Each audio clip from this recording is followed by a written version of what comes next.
eso me gustaría que seas el que lleve la voz cantante en esta entrevista, que realmente me parece que va a ser muy, muy importante. Bueno, estamos en contacto con Hernán Arbizu. Él es un experto en lavado de los dos lados del mostrador. En algún momento, o sea, la conoce bien porque él lo hizo durante mucho tiempo. Después fue un arrepentido. Yo lo conocí en la Oficina de Investigaciones Especiales de la agencia TELAM, donde tenía como jefe a un economista que siempre está aquí, que es Jorge Mancinelli.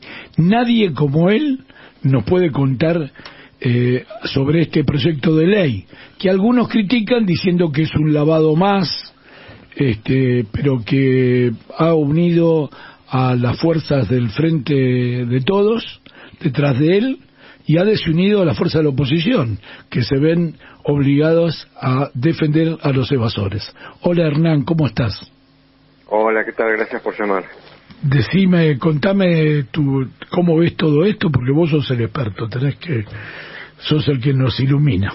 Bueno, primero y principal, también sin dudas estamos hablando de un tema de soberanía, ¿no es cierto? Está claro.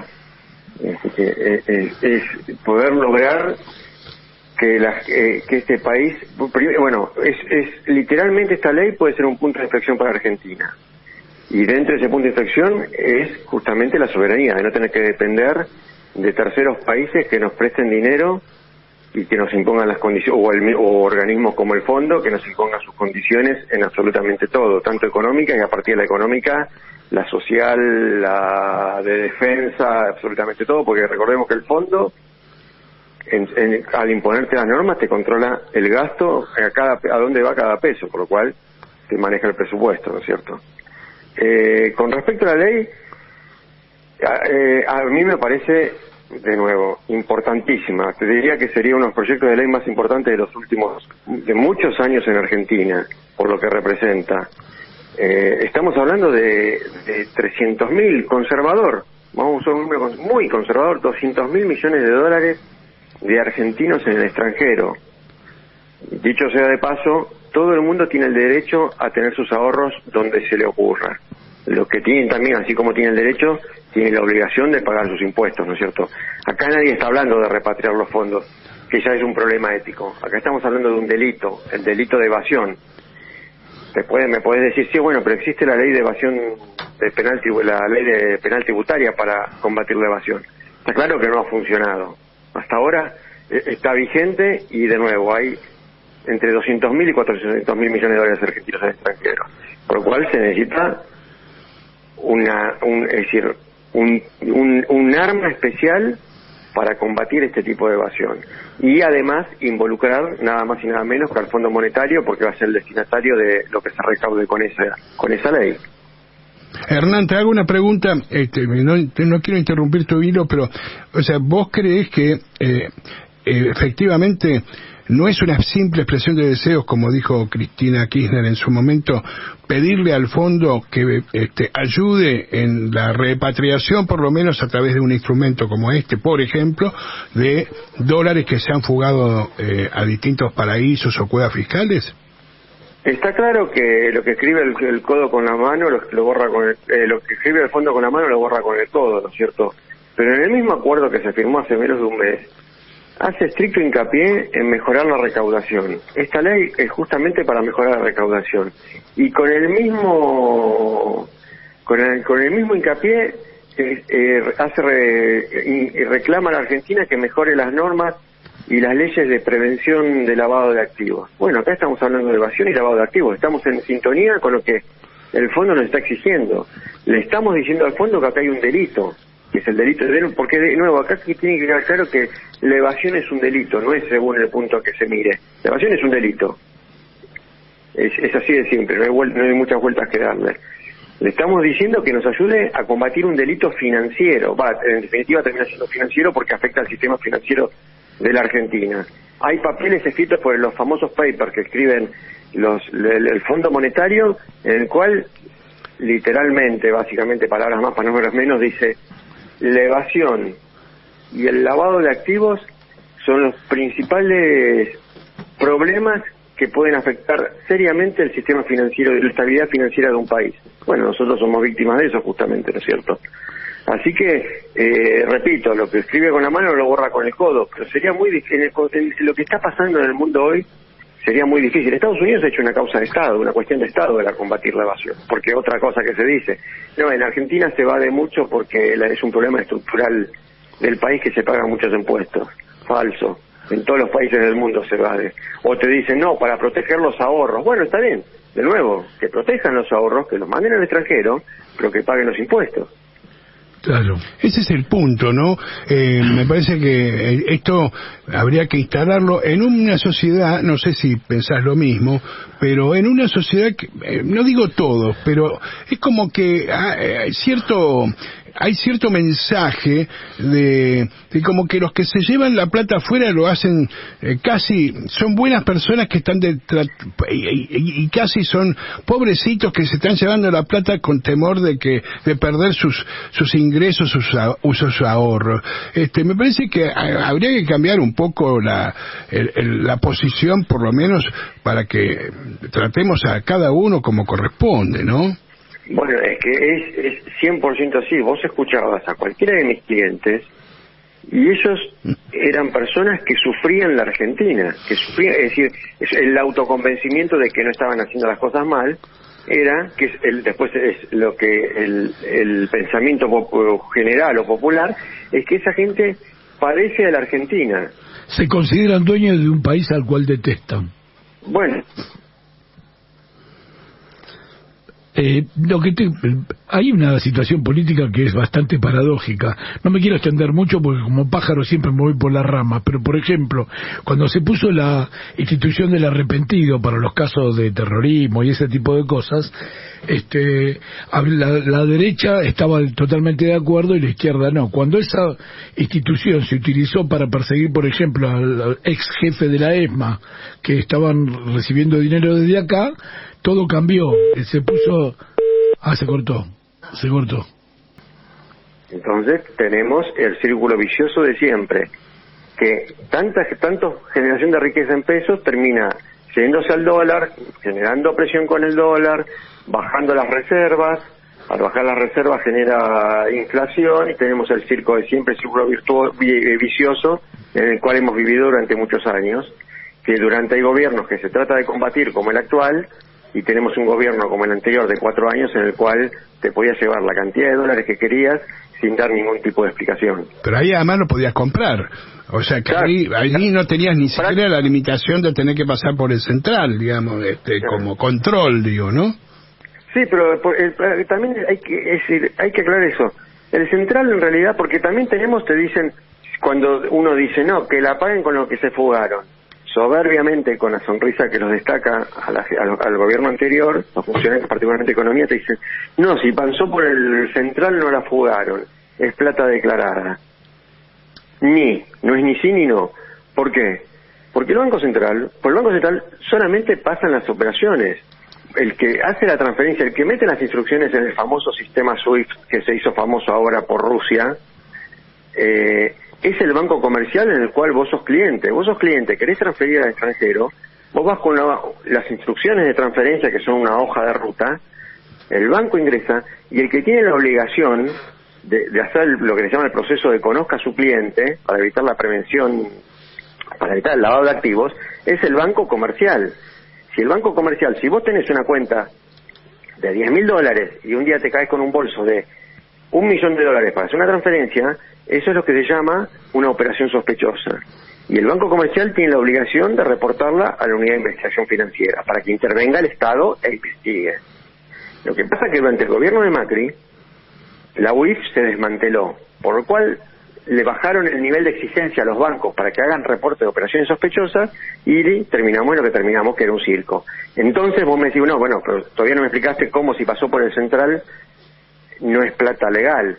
Porque, por ejemplo, primero y principal el ejemplo que te puse, si vos tenés una capacidad de ahorro de más o menos determinada que lo calcula el banco, transferiste más plata, claro, por más que haya pasado por el central, por el sistema legal, hay una inconsistencia. Hernán, ¿es verdad que en Estados Unidos tenés que declarar si son más de $10.000, tenés que explicar de dónde provienen?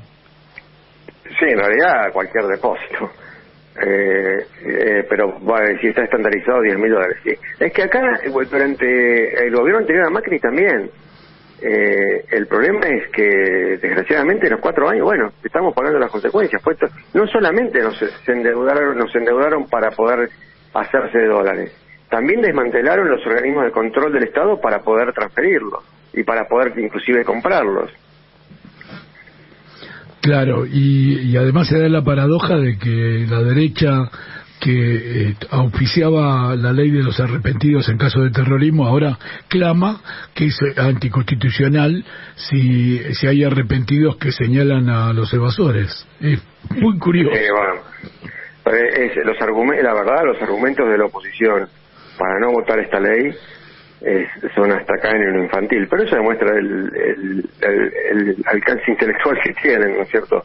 Es infantil, porque he llegado a leer notas de los mejores periodistas de la derecha, si querés, diciendo que en Estados Unidos funciona porque los delatores no son resentidos. En cambio acá van a ser resentidos. Así son, bueno, había ¿no? diarios, ¿te acordás, Hernán? Había diarios que justificaban en editoriales que la Argentina se había hecho rica gracias al contrabando ya de la época de los Anchorena y de la colonia. Sí. Y lo decían sin ningún problema. Sí. Ahora, yendo un poco más a lo concreto de esta ley, posiblemente, no sé, vos si la leíste en detenimiento, entendés que puede haber algunas cuestiones vinculadas a tema plazos, algo de lo que se ha venido hablando de algunas cuestiones que se querrían introducir, pero para darle salida a la ley. ¿Entendés que hay algunas cosas perfectibles? Siempre hay cosas que se pueden mejorar, pero digamos en este tema en particular. Mirá, lo que hace a cosas perfectibles, a mí me parece que pueden llegar a ser temas estrictamente legales. Yo te opino desde lo que es el fondo de la ley y el objetivo de la ley. A mí me parece excelente. Después, de nuevo, quizás que constitucionalmente o legalmente, desde el punto de vista penal, hay que mejorarlo. Pero con respecto en particular a los plazos, yo, para mí, hubiera sido un poquito más exigente y no les hubiera dado 6 meses de plazo al principio. Les hubiera dado nada más que 3. Y después les hubiera ido con todo. Pero entiendo que también, ¿no es cierto?, no es fácil y hay que dar la oportunidad porque les voy a contar un ejemplo, lo voy a tratar de hacer corto por los tiempos, con lo que es la figura del arrepentido dentro de la ley. Por eso me parece que se necesitan los 6 meses. En 3 meses quizás hubiera sido muy corto el plazo. Yo la verdad que en esa parte, conociendo cómo es la estructura de hermética y de autoprotección que tiene, pensé que iba a ser muy difícil conseguir un arrepentido. Ahora, en el momento que se consiguiera, sería después, obviamente, romper el dique. Empezarían a fluir, literalmente como romper un dique. Pero, claro, yo pensaba desde el punto de vista de los bancos en la estructura de banca privada. Pero lo que empecé a ver ahora, que lo leí, que inclusive en Estados Unidos, que hay más desde que se creó la ley, si bien ya había una ley antes, pero se perfeccionó en 2018, que hubo más de 2.000 arrepentidos, si no mal no recuerdo, y pagaron como $1.000 millones en recompensas por la información dada por los arrepentidos. Hay muchos que están vinculados con pleitos civiles o familiares, litigios civiles o familiares. ¿Qué quiere decir? Divorcios, sucesiones. Eso es una variable que yo no había pensado y que me parece importantísima. De hecho, acá tuvimos un caso muy similar con la ex mujer del jugador de fútbol de primer nivel, no sé si se acuerdan, ahora en el corto plazo. Similar fue la denuncia, con los parques eólicos. Sí. No vamos a hacer nombres, pero nos acordamos. No, tal cual. Bueno, pero esa es una variable que yo no había tenido. Los mismos abogados de una sucesión o algo en el cual los hermanos o los familiares no se ponen de acuerdo y que quieren cobrar cuanto antes, hasta probablemente que se conviertan en arrepentidos. Total, los protege la ley. Sí, porque hicieron, cuando me acuerdo, salieron los Panama Papers, que dicho sea de paso, mañana se cumple un nuevo aniversario del lanzamiento mundial de la información de aquellos evasores, llamémoslo así, a nivel mundial, obviamente. Muchos de los que figuraban, en el caso argentino, que uno se dedicó a mirar un poquito más en detalle, muchos se olía digamos, que el sentido de esa aparición en guaridas fiscales y todo lo demás tenía que ver con cuestiones sucesorias. O sea que había mucha gente que había utilizado ese mecanismo por cuestiones que obviamente, bueno, cada uno sabrá su propia historia y por qué lo hace, pero sin duda es un perfil, ¿no? Para tener en cuenta y para pensar que por ahí puede, quizás es un perfil más débil que otros que son un poco más complejos en la estructura de la fuga de dinero o de divisas. Sí, pero de nuevo es una muy buena puerta de entrada para romper ese cerco, porque con que se aparezca nosotros dos somos hermanos, tenemos una disputa por una sucesión, no llego de acuerdo no me pongo de acuerdo con vos, voy y me presento y digo, miren, acá por una cuenta, como muchas veces pasa, con cuentas en el exterior, ahora sí decís, miren, sabiendo perdido por perdido, decís, bueno, miren, te presentás a la FIP y te presentás, obviamente con información que se pueda corroborar, y pues, la FIP tiene que empezar una investigación, después tendrá que involucrar al banco y demás, pero es una muy buena puerta como para romper ese cerco tan hermético y de nuevo que es tan armado para autoprotegerse. Estaba pensando en el hermano menor de Mauricio Macri y recordando el caso de que la cuenta del fiscal Nisman en Nueva York fue denunciada por su ex mujer, ahí tenemos Arroyo.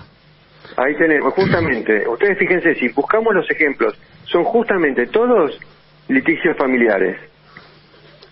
O divorcios, o bueno, el caso de Nim también, en definitiva fue, y sucesorios. Es así. La persona que es muchísima plata, que no me malentiendan, la persona que tiene $1 millón en el extranjero, que es muchísima plata sin declarar, está mal, está muy mal. Ética y si no paga impuestos, obviamente, también penalmente. Pero esa persona no tiene poder de decisión de cuánto va a valer el dólar mañana. Ahora, si vos tenés $600 millones en el extranjero, sos dueño del medio, sos dueño de la principal compañía petrolera de la Argentina, sos dueño de decir, tenés un poder de años que vos sabés cuánto va a valer el dólar mañana, cuánto va a valer el dólar pasado y cuánto va, porque vos vas a imponer el precio del dólar. Por lo cual es mucho más grave.